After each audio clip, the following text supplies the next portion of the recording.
যদু অর্থাৎ যাদব বংশের প্রবর্তককে এবং এই বংশ অভিশপ্ত কেন?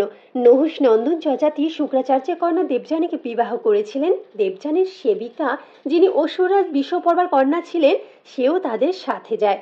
যজাতি ও দেবযানীর দুই পুত্র জন্মায়, যদু ও তুর বসু। এই যদুই যাদব বংশের প্রবর্তক। কিন্তু অন্যদিকে যজাতি ও শর্মিষ্ঠার সম্পর্কের জন্য তিন পুত্র হয় তাদের। একথা দেবযানী জানতে পেরে পিতা শুক্রাচার্যের কাছে চলে যান। শুক্রাচার্য যজাতিকে তখন বৃদ্ধ হয়ে যাওয়ার অভিশাপ দেন, আর এও বলেন যে তোমার যে কোনো পুত্রই 1000 বছরের জন্য তোমার বৃদ্ধত্ব গ্রহণ করতে পারবে।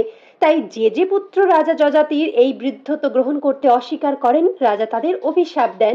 সেরকমই যদুকেও অভিশাপ দিয়েছিলেন, পুত্র, আমার থেকেই তোমার জন্ম, তাও তুমি আমার বৃদ্ধত্ব গ্রহণ করছো না, যাও, তোমার পুত্র এই রাজ্য লাভের অধিকারী হবে না।